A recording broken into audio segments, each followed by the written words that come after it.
¿Qué harías si heredaras $1.000 millones, pero cada persona que amas muriera trágicamente? Si tu familia fuera tan maldita que el mundo la llamara la maldición Onassis, si cada matrimonio terminara en traición y cada intento de ser feliz fracasara. Durante 6 años, el mundo perdió el rastro de la mujer más rica y más triste de Europa, Athina Onassis, la última descendiente del imperio Onassis, la única heredera de una fortuna construida sobre barcos petroleros y escándalos internacionales. Desapareció completamente, sin fotos, sin entrevistas, sin apariciones públicas, viviendo escondida en un pequeño pueblo de los Países Bajos que la mayoría de gente ni siquiera puede pronunciar. Y entonces, en marzo de 2025, reapareció, irreconocible, con el cabello oscuro en lugar de rubio, dramáticamente más delgada, con una mirada que ha visto demasiado. En una gala en París, rodeada de la alta sociedad europea que una vez la rechazó. Esta es la historia de Athina Onassis, la mujer que heredó todo y perdió aún más.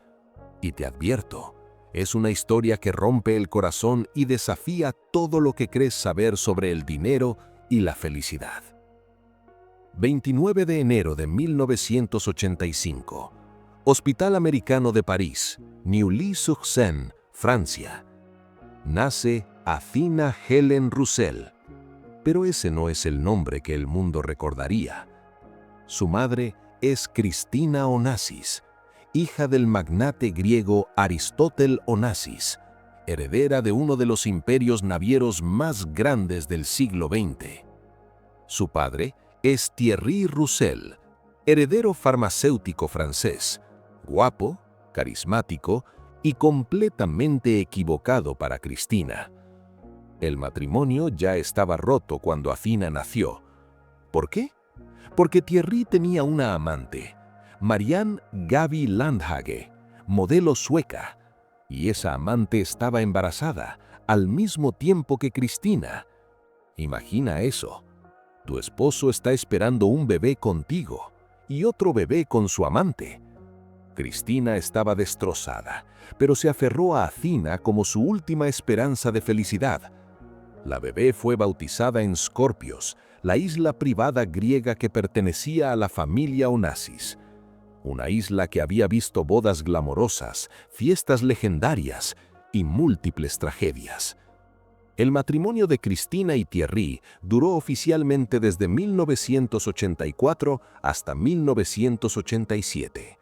3 años, pero en realidad solo 8 meses después del bautismo de Athina en Skorpios comenzaron los procedimientos de divorcio. Cristina intentó encontrar estabilidad, intentó ser buena madre, pero estaba destruida emocionalmente. Había perdido a su hermano Alexander en un accidente aéreo en 1973. Tenía solo 24 años. Había perdido a su padre Aristótel en 1975, el hombre más poderoso que conoció. Había tenido 4 matrimonios fracasados, 4 intentos de encontrar amor que terminaron en devastación.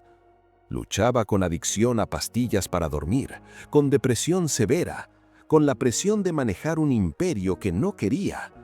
Y el 19 de noviembre de 1988, todo terminó. Cristina Onassis fue encontrada muerta en la bañera de un amigo en Buenos Aires, Argentina. Edema pulmonar, fallo cardíaco, a los 37 años. Athina tenía 3 años. 3 años. No recordaría el rostro de su madre sin fotografías, no recordaría su voz, no recordaría sus abrazos. Su única memoria sería la ausencia. Y en ese momento, con la muerte de Cristina, Athina Helen Roussel se convirtió oficialmente en Athina Onassis, la última Onassis viva, heredera de aproximadamente $1.000 millones, la niña más rica del mundo y la más sola. Después de la muerte de Cristina, Athina fue enviada a vivir con su padre Thierry, pero no solo con él. también con Gaby Landhage, la amante, la mujer por quien su padre había traicionado a su madre, y con los 2 hijos que Gaby y Thierry habían tenido juntos. Imagine ser una niña de 3 años procesando la muerte de tu madre mientras vives con la mujer que arruinó el matrimonio de tus padres y tus hermanastros que nacieron de esa traición. No es una familia, es una herida abierta. Thierry se llevó a Athina a Suiza, lejos de Grecia, lejos de la familia Onassis, lejos de los medios. ¿Por qué Suiza? Porque Cristina, incluso en muerte, no confiaba en Thierry. Antes de morir, había establecido un consejo de administradores para controlar la fortuna de Athina hasta que cumpliera 18 años. Los administradores fueron Stelio Papadimitriou, Paul Ioannidis, Apostolos Zabelas y Theodore Gabrielides, todos griegos, todos leales a Cristina, todos desconfiando profundamente de Thierry. Y aquí está el detalle brutal. Cada gasto que Thierry hacía en nombre de Athina tenía que ser aprobado por este consejo. ¿Necesita una escuela privada? Aprobación del consejo. ¿Vacaciones familiares? Aprobación del consejo.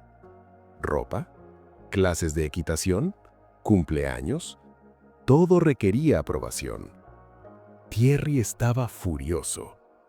Sentía que estaba siendo tratado como un criminal financiero.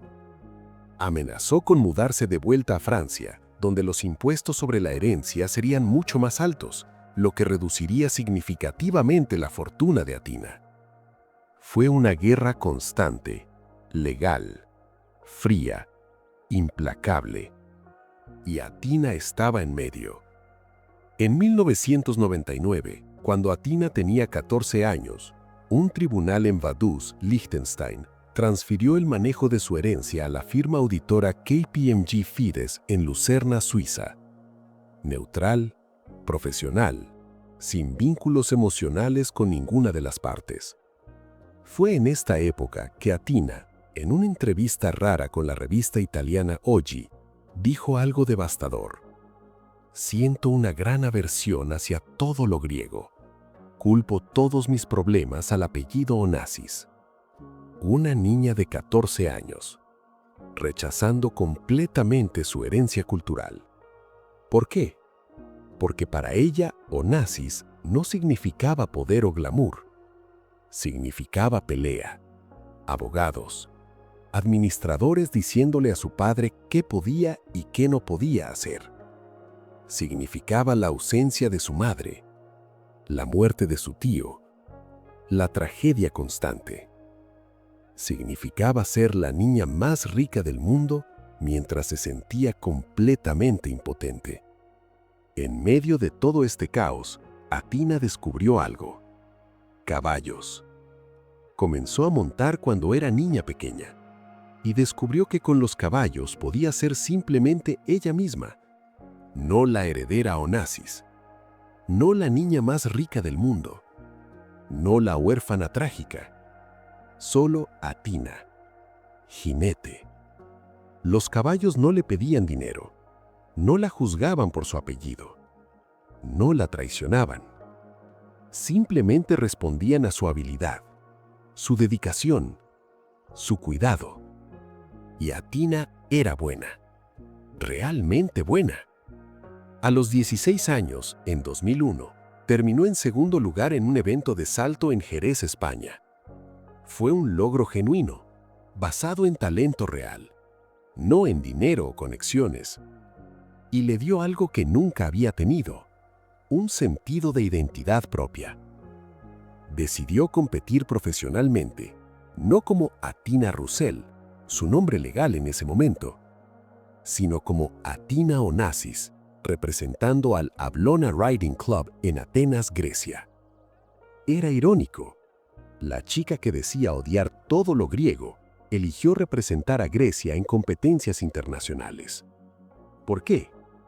Tal vez porque en el mundo ecuestre el apellido Onassis la conectaba con su abuelo Aristóteles, quien también había amado a los caballos. Tal vez porque en ese contexto el nombre no era una carga, era un legado de pasión compartida. En noviembre de 2012, Athina sufrió una lesión espinal severa al caer de su caballo durante una competencia. Los doctores dijeron que necesitaba meses de recuperación, que debía tomarse tiempo. Pero Athina regresó a competir en 2013 representando a Grecia en el Campeonato Europeo de Saltos Ecuestres y en 2014 en el Campeonato Mundial. No ganó medallas, pero eso no importaba. Lo que importaba era que había regresado, que no se había rendido. Además de competir, Athina fundó el Athina Onassis International Horse Show en 2007. Inicialmente en Sao Paulo, Brasil. Luego se mudó a Río de Janeiro en 2009. Finalmente a Saint-Tropez, Francia en 2014. Era una competencia de primer nivel que atraía a los mejores jinetes del mundo. Y Athina lo financiaba, lo organizaba, le daba su nombre. Era su proyecto, su pasión, su legado. No heredado, creado. En el mundo ecuestre internacional, Athina conoció a Álvaro Afonso de Miranda Neto, conocido como Doda, jinete brasileño, profesional, exitoso, encantador y 11 años mayor que ella. Se conocieron cuando Athina era adolescente, competían en los mismos circuitos, compartían la misma pasión. Para Athina, Doda representaba algo que nunca había tenido, alguien que la entendía, alguien que amaba los caballos tanto como ella, que vivía para las competencias, que hablaba su idioma y no necesitaba su dinero. Doda tenía su propia carrera, o eso pensaba ella. 3 de diciembre de 2005, Sao Paulo, Brasil. Athina Onassis y Álvaro de Miranda se casan. Athina tiene 20 años, Doda 31. La ceremonia fue lujosa, en Brasil, rodeada de VIPs brasileños y amigos de la comunidad ecuestre. Pero hubo dos ausencias notables: el padre de Athina, Thierry Roussel, y su madrastra Gaby. No asistieron. ¿Por qué? Las fuentes no lo aclaran completamente, pero la tensión entre Athina y su padre era pública. En lugar de regalos tradicionales, la pareja pidió que los invitados donaran a caridad. Era un gesto aparentemente noble, pero también revelador. Athina no necesitaba cosas, ya tenía todo materialmente. Lo que necesitaba era conexión, amor, familia, y creía haberlo encontrado en Doda. Después de la boda, asumió legalmente el nombre Athina Onassis. No Onassis de Miranda, solo Onassis. Era su identidad, su marca, su legado, y junto con Doda fundaron AD Sports Horses, una empresa de cría y entrenamiento de caballos de competencia con sede en Fleurus, Bélgica. Athina invirtió millones, compraron tierras, construyeron instalaciones de primer nivel, importaron sementales de élite. Viajaban por el mundo compitiendo. Athina como jinete, Doda también compitiendo y como entrenador. Desde afuera parecían la pareja perfecta. Ricos, exitosos, compartiendo pasión, viviendo el sueño ecuestre. Pero detrás de las puertas cerradas, algo estaba terriblemente mal. Doda era infiel. No ocasionalmente, serialmente. Según Alexis Mantheikis, amigo cercano de la familia Onassis y posteriormente autor de un libro revelador, Doda había comenzado a engañar a Athina apenas 20 días después de la boda. 20 días. Con una mujer llamada Nicole, una trabajadora de compañía belga. Y no fue un asunto breve, duró años. Nicole eventualmente se acercó a Mantheikis con evidencia, mensajes, fotos, recibos de hoteles. Mantheikis no quería involucrarse, no quería destruir el matrimonio de Athina. Pero Nicole insistió. Athina merece saber la verdad. Y había más. Según Nicole, cuando Doda llegaba tarde regresando con Athina, ella llamaba llorando. ¿Dónde estás? ¿Por qué no has regresado? La heredera más rica del mundo, llorando por teléfono, rogando a su esposo que regresara a casa. Mantheikis guardó la evidencia. Esperó. Y cuando se enteró en 2016 de que Athina había iniciado procedimientos de separación, le entregó todo el archivo. Athina quedó destrozada. Más de 10 años de matrimonio. Más de 10 años invirtiendo en un futuro conjunto, creyendo que finalmente había encontrado a alguien que la amaba por quien era. Y todo había sido una mentira. 2016. Athina y Doda se separan legalmente. Y comienza una batalla legal brutal. Athina contrató a Robert Stephen Cohen, uno de los abogados de divorcio más famosos de Estados Unidos. Cohen había representado a celebridades como Mia Farrow, Patricia Durst, O.J. Simpson civilmente. Si necesitabas ganar un divorcio complicado de alto perfil, llamabas a Cohen. ¿Por qué era tan complicado? Varios factores. Athina había sido lo suficientemente inteligente para tener un acuerdo prenupcial, pero Doda lo impugnó, argumentó que había sido firmado bajo presión, que no era justo, que merecía compensación por los años de matrimonio. AD Sports Horses era propiedad conjunta.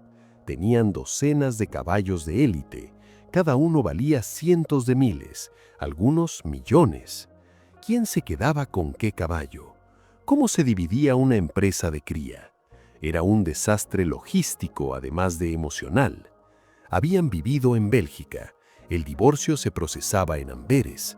Las leyes belgas sobre división de bienes son complicadas, especialmente cuando involucran fortunas internacionales. Sí, el hombre que había sido infiel estaba pidiendo que Athina le pagara mensualmente. Su argumento: se había acostumbrado a cierto estilo de vida durante el matrimonio y merecía mantenerlo. Era, honestamente, asombroso en su desvergüenza. La batalla se extendió por más de un año. Finalmente, en noviembre de 2017, se alcanzó un acuerdo. Los detalles exactos permanecen confidenciales, como en la mayoría de divorcios de alto perfil. Pero fuentes cercanas dijeron que Athina retuvo la mayor parte de su fortuna. Doda recibió un pago único, cifra no divulgada pero significativa. Dividieron la propiedad de los caballos. AD Sports Horses fue disuelta. Athina era libre, legalmente, pero emocionalmente estaba destruida. En entrevistas posteriores, las pocas que dio, Doda tuvo el descaro de decir: estuvimos casados más de 10 años, lo que demuestra que nuestro matrimonio tenía bases sólidas. Athina fue muy buena conmigo y con mi hija, pero ahora ambos hemos pasado página. Bases sólidas. El hombre que la engañó desde el principio, hablando de bases sólidas. Y Athina, fiel a su naturaleza privada, no respondió públicamente. Simplemente desapareció. Después del divorcio, Athina tomó una decisión radical: desaparecer completamente de la vida pública. Se mudó a Valkenswaard, un pequeño pueblo en los Países Bajos, un lugar que la mayoría de europeos ni siquiera conocen. ¿Por qué Valkenswaard? Porque es el corazón de la comunidad ecuestre holandesa. Muchos residentes crían, entrenan o compiten con caballos. Athina compró una villa de lujo ahí, la misma villa que una vez había compartido con Doda. Irónicamente, se quedó en la casa de su matrimonio fallido, pero ahora sola. Y durante 6 años, desde 2018 hasta 2024, el mundo perdió su rastro. No apariciones públicas, no entrevistas, no fotos en redes sociales. Solo ocasionalmente era vista en competencias ecuestres locales, compitiendo bajo su nombre, sin fanfarria. Los tabloides europeos especulaban constantemente: ¿dónde está Athina Onassis, la heredera desaparecida? ¿Está bien Athina?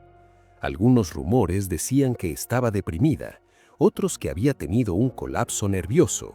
Algunos incluso especulaban que había dejado el mundo ecuestre completamente. Pero la verdad era más simple y más triste. Athina estaba cansada. Cansada de ser la heredera Onassis, cansada de que cada relación fuera analizada, cansada de que la gente la viera como billetera con patas, cansada de la maldición familiar. Quería simplemente existir. En Valkenswaard podía ser relativamente anónima.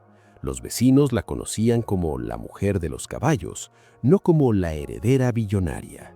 Podía ir al supermercado sin ser fotografiada, podía entrenar sin reporteros, podía respirar. Pero la soledad tiene un precio.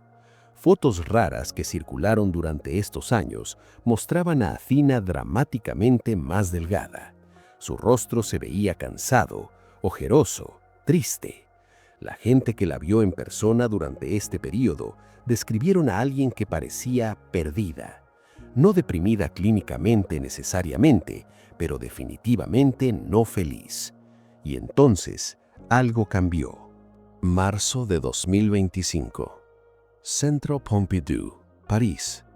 Una gala benéfica organizada por los Amigos del Centro Pompidou. Alta sociedad europea, arte contemporáneo, champán, conversaciones en múltiples idiomas. Y entre los invitados, casi irreconocible, Athina Onassis. Las fotos que surgieron de ese evento causaron conmoción. Athina se veía completamente diferente. Su cabello, naturalmente rubio castaño claro, ahora era castaño chocolate profundo, peinado en ondas profesionales. Su maquillaje, típicamente mínimo, ahora era completo. Máscara, rubor, contorno, sombra de ojos. Vestía un vestido negro de encaje con un blazer con pedrería que brillaba bajo las luces, y un collar de cruz delicado. Estaba delgada, notablemente más delgada que en sus años de matrimonio, pero no parecía enferma, parecía decidida. Posó para fotos con amigos, incluyendo Inés de Cummings y Arnaud Cabri-Wiltzer. Sonreía, no la sonrisa forzada de alguien incómodo, sino una sonrisa genuina de alguien que había tomado una decisión. La decisión de regresar. Semanas después, apareció en otro evento durante la Semana de la Moda de París. Nuevamente elegante, nuevamente presente, nuevamente visible. ¿Qué había cambiado?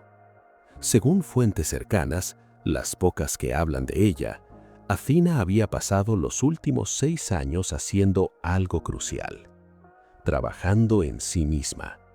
No en el sentido de mejorar su imagen o recuperar su fortuna, sino en el sentido de descubrir quién es sin el peso del apellido Onassis. Había ido a terapia, había procesado trauma, había aprendido a establecer límites y había tomado una decisión empresarial sorprendente. 2024. Athina Onassis se une al consejo directivo de Groupe Casino. Groupe Casino es una cadena de supermercados francesa, no pequeña. Es una de las más grandes de Francia. ¿Por qué Casino? Porque Athina decidió diversificar. Ya no solo caballos. Quería estar involucrada en negocios reales, aprender, contribuir, tener un rol que no fuera solo heredera pasiva. El Consejo de Casino está dirigido por exministros del gobierno de Emmanuel Macron, gente seria, profesional, y Athina invirtió significativamente en la compañía. No es solo miembro honorario del Consejo, tiene participación financiera real. Es un movimiento inteligente. Diversifica su portafolio fuera de bienes raíces y arte, las inversiones tradicionales Onassis.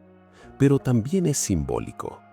Athina está diciendo, puedo ser más que la nieta de Aristótle Onassis. Puedo ser empresaria por derecho propio.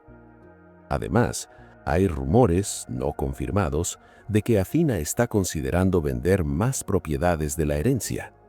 Ya vendió Scorpios, la isla privada griega, en 2013 a Ekaterina Rybioleva, hija del oligarca ruso Dmitry Rybiolevlev, por aproximadamente $150 millones. Fue controvertido en Grecia. La isla era un símbolo, el lugar donde Aristotle se casó con Jackie Kennedy, donde Alexander, Christina y la propia Athina fueron bautizados. Pero Athina fue pragmática. No voy ahí, no la uso. ¿Por qué mantenerla?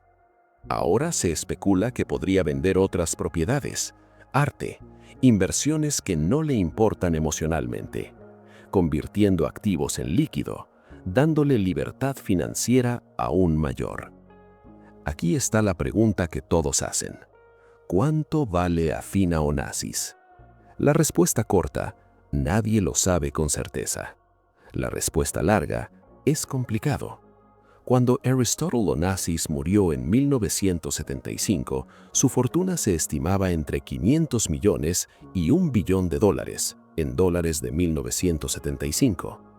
Ajustando por la inflación, eso sería entre 2.5 billones y 5 billones hoy. Pero Aristótle dividió su fortuna, 55% para Cristina, que eventualmente fue para Athina, 45% para la Fundación Alexander S. Onassis, en memoria de su hijo, y 26 millones para Jackie Kennedy Onassis, su viuda. Cuando Cristina murió en 1988, su parte completa fue para Athina. Cuando Athina cumplió 18 años en 2003, recibió acceso completo, aproximadamente 800 millones a $1 billón. Algunos reportes de ese tiempo la llamaron billonaria, pero desde entonces, losadas, malas inversiones, nunca especificadas públicamente, gastos extravagantes en caballos, millones anuales, divorcio de Doda, pago no divulgado pero significativo, venta de escorpios por menos de lo esperado, mantenimiento de propiedades globales, impuestos significativos en Europa, ganancias, inversiones exitosas, algunas, venta de propiedades, ingresos de la Fundación Onassis, tiene participación parcial, nuevas inversiones como casino. Estimaciones actuales sitúan su patrimonio neto entre 400 millones y 600 millones de dólares. Sigue siendo increíblemente rica, pero no billonaria. Y eso es importante porque Athina es consciente de que su fortuna es finita. No está creciendo automáticamente, necesita ser gestionada activamente. Por eso se involucró en negocios, por eso está aprendiendo, por eso está diversificando. No para hacerse más rica, sino para asegurar que el legado Onassis no desaparezca con ella. No podemos hablar de Athina sin hablar de la maldición. Porque para mucha gente, la familia Onassis está maldita. Revisa los hechos. Alexander Onassis, tío de Athina, muerto en accidente aéreo a los 24 años, 1973. Aristótle Onassis, abuelo, devastado por la muerte de Alexander, murió 2 años después, 1975. Cristina Onassis, madre, 4 matrimonios fallidos, adicciones, muerta de edema pulmonar a los 37, 1988. Athina Onassis, huérfana a los 3, matrimonio destruido por infidelidad, viviendo recluida. 4 generaciones, ninguna feliz.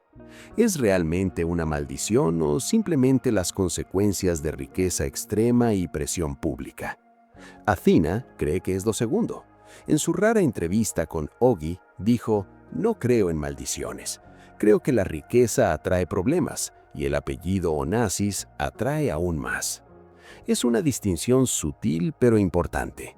No es que la familia esté maldita sobrenaturalmente, es que la combinación de riqueza extrema atrae cazafortunas, fama global, presión mediática constante, expectativas imposibles, ser digno del apellido, traumas no procesados, pasando de generación en generación, crea un ambiente tóxico donde la felicidad genuina es casi imposible.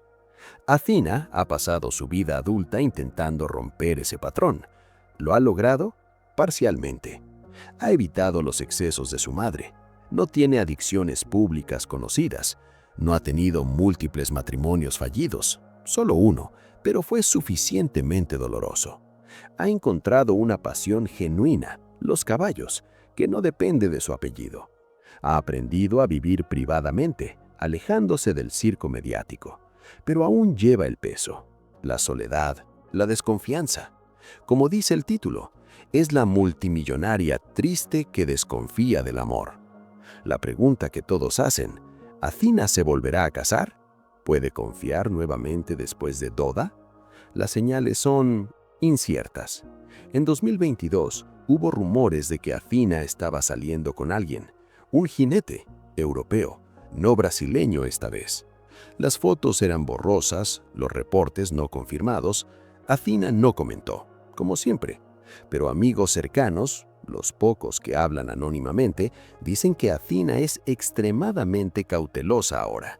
Cualquier hombre nuevo en su vida debe 1. Tener su propia fortuna para eliminar cazafortunas, 2. Compartir su pasión por caballos, es su vida, 3. Respetar su privacidad, no buscar fama, 4. No tener interés en el apellido Onassis, solo en Athena como persona. Esa es una lista imposiblemente alta. ¿Existe tal hombre?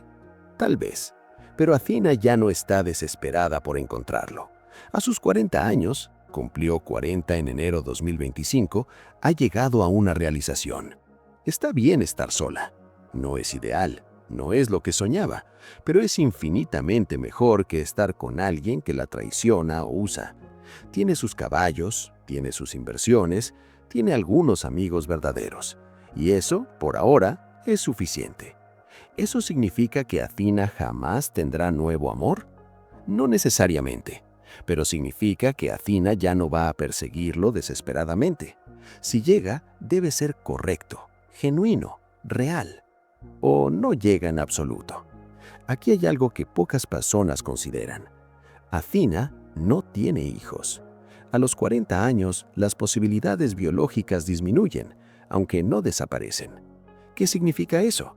Significa que es muy posible que Athena sea la última Onassis, literalmente la última. Cuando ella muera, el apellido muere con ella. La fortuna, presumiblemente, iría a fundaciones, tal vez a la fundación Alexander S. Onassis, que ya maneja parte de la herencia. Pero no habría próxima generación Onassis. Es el final de una dinastía. Y Athena es consciente de esto. En cierto modo, la libera. No tiene que preocuparse por preparar herederos o enseñarles a manejar la fortuna, pero también es melancólico. Aristóteles Onassis construyó un imperio desde cero. Llegó a Argentina con $100 y se convirtió en uno de los hombres más ricos del mundo. Y 3 generaciones después, la línea familiar termina. No con guerra o desastre, sino con una mujer silente en un pueblo holandés, montando caballos y asistiendo a galas ocasionalmente. Es el final más tranquilo para una familia que vivió tan ruidosamente. Entonces, ¿qué lección sacamos de la vida de Athena Onassis? La lección es compleja, matizada, incómoda. Lección 1. El dinero no compra felicidad. Lo sabemos intelectualmente, pero Athena es la prueba viviente. $1.000 millones y una vida marcada por muerte, traición, soledad. Lección 2. La familia no siempre es seguridad. Su padre luchó por su dinero. Su padrastro la traicionó. Su madrastra fue la amante que destruyó el matrimonio de sus padres. La familia biológica no garantiza amor o lealtad. Lección 3. La fama es una prisión. Athena no eligió ser famosa, nació en ello. Y ha pasado 40 años intentando escapar de esa fama. Lección 4. La pasión genuina importa. Los caballos salvaron a Athena, le dieron propósito, identidad, alegría. En un mundo donde todo lo demás la decepcionó, los caballos fueron constantes. Lección 5. Está bien reconstruir desde cero. Athena se fue, desapareció, se escondió y después de 6 años regresó. No idéntica a antes, sino evolucionada. Esa es valentía real. Lección 6. Desconfiar no es debilidad. El título dice, desconfía del amor, Algunos lo verán como triste, como si Athena estuviera rota. Pero consideren la alternativa: confiar ciegamente y ser traicionada nuevamente. La desconfianza informada es autopreservación inteligente. Lección 7. El legado no se trata de dinero. Athena no será recordada por cuántos millones tiene. Será recordada por cómo sobrevivió, cómo persistió, cómo se negó a convertirse en el estereotipo de heredera autodestructiva.